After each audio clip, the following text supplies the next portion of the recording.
ছাত্র সমাজের নবান্ন অভিযান সমর্থন বাংলা বন্ধের পর এবার ধর্নায় বিজেপি। হাইকোর্টের অনুমতি পেয়ে আজ থেকে 7 দিনের ধর্নায় কর্মসূচিতে রয়েছেন বিজেপির শীর্ষ নেতৃত্ব থেকে শুরু করে বিজেপির কর্মী সমর্থকরা।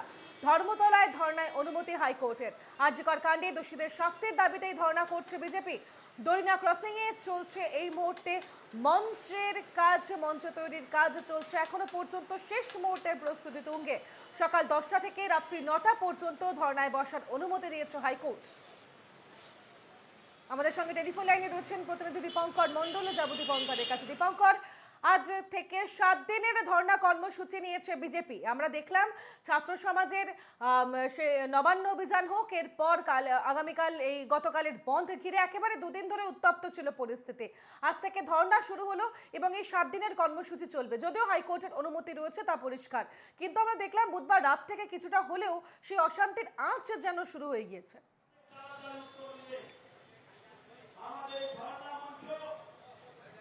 একদমই, দেখো তনুশ্রী, আজ থেকে ঠিক 20 দিন আগে যে জঘন্যতম কাণ্ড ঘটেছিল আরজিকর মেডিকেল কলেজ হাসপাতালে, রাজ্য সরকারের অধীন একটি হাসপাতালে রাজ্য সরকারেরই এক চিকিৎসক, মহিলা চিকিৎসককে খুন করে ধর্ষণ করা হয়েছিল। তারপর থেকে কিন্তু উত্তাল হয়েছে গোটা বাংলা, গোটা দেশ নিন্দা করেছে এবং পৃথিবীর বিভিন্ন দেশ থেকেও নিন্দার ঝড় এখনো বইয়ে চলেছে।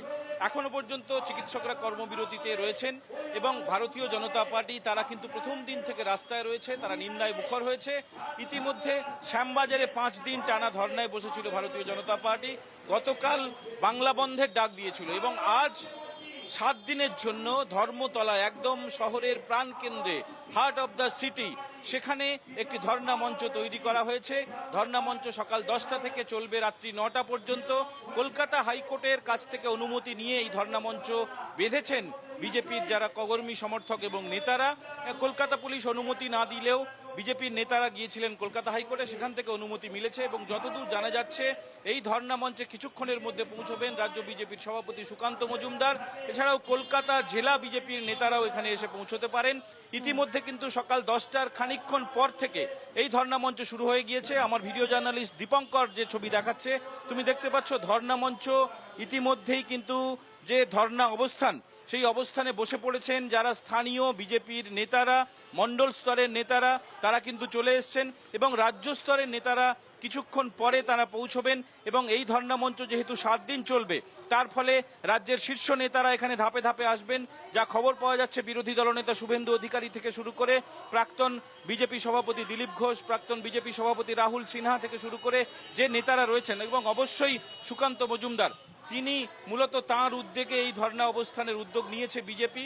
এবং গতকাল যে ধর্মঘট হয়েছে তা উত্তরবঙ্গে কিছুটা সফল হয়েছে বলে বিজেপি জানিয়েছে। দক্ষিণবঙ্গে অতটা ছাপ না পড়লেও ইতিমধ্যে কিন্তু সেই বন্ধে তার প্রভাব দেখা দিয়েছিল গতকাল। এবং আজ একটি কর্মমুখর দিন এবং অবশ্যই কর্মব্যস্ত দিন সপ্তাহের মাঝখানে। এবং এই ধর্মতলা শহরের প্রাণকেন্দ্রে এখানে যে সভা হতে চলেছে, এই সভায় যে প্রচুর মানুষ সমাগম হবেন তা বলাই বাহুল্য। তবে কলকাতা হাইকোর্ট বলে দিয়েছে 1000 জন সমর্থক নিয়ে 20 ফুট বাই 30 ফুট মঞ্চ তৈরি করে এই সভা করতে হবে এবং অবশ্যই ট্রাফিক বিধি মেনে মঞ্চের, দেখো তুমি যে রাস্তা চৌরঙ্গি রোডের একদিকে ডরিনা ক্রসিংয়ে এই মঞ্চ তৈরি হয়েছে এবং আমাদের সহকর্মী দীপঙ্কর দেখাচ্ছে রাস্তার অন্য আরেকটি দিক কিন্তু সম্পূর্ণ খোলা রয়েছে এবং যান চলাচল সম্পূর্ণ সচল রয়েছে শহর কলকাতা, শহর তিলোত্তমা।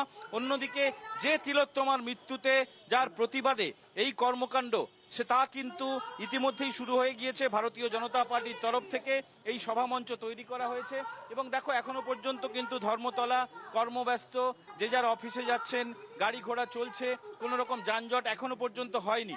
তবে এটা বলা যাবে না যে এই রাস্তা কতক্ষণ সচল থাকবে, কারণ যদি প্রচুর মানুষ চলে আসেন এই রাস্তায়, তাহলে এই রাস্তা যে যানজটে অবরুদ্ধ হয়ে যাবে তা বলাই বাহুল্য। এবং আমি আরেকটু ভালো করে দেখানোর কথা অনুরোধ করব, দেখো মূল মঞ্চ ছাড়াও এখানে কিন্তু আরো 5টি তাঁবু তৈরি করা হয়েছে। যেহেতু বর্ষাকাল এবং বৃষ্টি যখন তখন বৃষ্টি পড়ছে, তার ফলে মূল মঞ্চের পাশাপাশি দেখো বাঁ দিকে যেটা মূল মঞ্চ এবং মঞ্চের পাশাপাশি আরো 4টি তাঁবু তৈরি করা হয়েছে। এই তাঁবু কেন তৈরি করা হয়েছে তার হ্যাঁ, উত্তরে দীপঙ্কর। বিজেপি নেতারা জানিয়েছেন যে যদি বৃষ্টি পড়ে তাদের কর্মী সমর্থকরা যারা এখানে আসবেন তারা এখানে যাতে বৃষ্টি থেকে বাঁচতে পারেন, তাদের নেতারা যাতে বৃষ্টি থেকে বাঁচতে পারেন, সেই কারণে এই 4টি তাঁবু তৈরি করা হয়েছে। এছাড়াও ধর্ণা মঞ্চ একদম পুরোপুরি আদালতের নির্দেশ মেনে 20 foot by 30 foot 20 foot by 30 foot এই ধর্ণা মঞ্চ তৈরি হয়েছে। কলকাতা পুলিশের তরফে এভাবে গার্ডরেল দিয়ে দেওয়া হয়েছে, গার্ডরেল যাতে পেরিয়ে কোনো কর্মী সমর্থক রাস্তায় না চলে যেতে পারেন এবং যানজটে যাতে রাস্তা না অবরুদ্ধ হয়ে যায় তা নিশ্চিত করার জন্য কলকাতা পুলিশের তরফে এই গার্ডরেলগুলি রাখা হয়েছে। এখনো পর্যন্ত কিন্তু ধর্ণা মঞ্চে তেমন খুব একটা ভিড় দেখা যাচ্ছে না, যদিও ধর্ণা মঞ্চে কর্মসূচি শুরু হয়ে গিয়েছে। একজন বিজেপির মহিলা নেত্রী তিনি এই মুহূর্তে বক্তব্য পেশ করছেন। তিনি রাজ্য সরকারের বিভিন্ন নীতির যেমন প্রতিবাদ করছেন, তেমনি গতকাল মুখ্যমন্ত্রী এবং অভিষেক বন্দ্যোপাধ্যায় যে বক্তব্য পেশ করেছেন তারও তারা বিরোধিতা করছেন এবং অবশ্যই আরজিকর কাণ্ডে সুবিচার চাইছেন। আরজিকর কাণ্ডে সুবিচার চেয়ে ইতিমধ্যে কিন্তু বিভিন্ন রাজনৈতিক দল তারা পথে নেমেছে। কংগ্রেসের তরফে প্রদেশ কংগ্রেস সভাপতি অধীর চৌধুরী তিনি আজ একটি কর্মসূচি নিয়েছেন, কলেজ স্কোয়ার থেকে শ্যামবাজার পর্যন্ত সেই মিছিল যাবে। এছাড়াও বিভিন্ন গণসংগঠন তারা কিন্তু রাস্তায় নামবে এবং অবশ্যই কর্মবিরতিতে অব্যাহত রেখেছেন। কর্মবিরতিতে অনড় রয়েছেন জুনিয়র চিকিৎসকরা। কলকাতা মেডিকেল কলেজ সহ আরজিকর মেডিকেল কলেজ সহ বিভিন্ন বেসরকারি মেডিকেল কলেজে কর্মবিরতিতে তারা অনড় রয়েছেন এবং তাদের যেটা বক্তব্য, যতক্ষণ না নির্যাতিতার তদন্ত শেষ হয়, যতক্ষণ না যারা দোষী অভিযুক্ত তাদের শাস্তি হয়, ততক্ষণ পর্যন্ত আন্দোলন চলবে। এবং একই দিকে যেমন জুনিয়র চিকিৎসকরা আন্দোলনে নেমেছেন, তেমন দেখা যাচ্ছে এই আন্দোলন কার্যত গণ আন্দোলনের রূপ নিয়েছে। অরাজনৈতিক ছাত্র সমাজের ডাকে তার নবান্ন অভিযান হয়েছে গত পরশু। তারপরে আমরা দেখেছি যে বিভিন্ন নাট্যগোষ্ঠী থেকে শুরু করে সাংস্কৃতিক শিল্পী, বাচিক শিল্পী, চার্টার্ড অ্যাকাউন্টেন্টস, ছাত্রছাত্রী, স্কুলে ছাত্রছাত্রীরা, শিক্ষক মিলিয়ে সম্মিলিতভাবে বারবার আন্দোলন এবং আমরা দেখেছি বারবার তারা পথে নেমেছেন, আন্দোলন করেছেন এবং আজ বিজেপির 7 দিনের ধর্ণা কর্মসূচি শুরু হচ্ছে এবং সেই সংক্রান্ত খবরে আমাদের নজর রয়েছে, কারণ অন্যদিকে কংগ্রেসের আজ একটি কর্মসূচি রয়েছে। অর্থাৎ সব মিলিয়ে ঠিকই পরিস্থিতি তৈরি হয় সেদিকে নজর থাকবে। ধন্যবাদ দীপঙ্কর, আমাদের সঙ্গে সরাসরি ছিলেন প্রতিনিধি দীপঙ্কর মণ্ডল।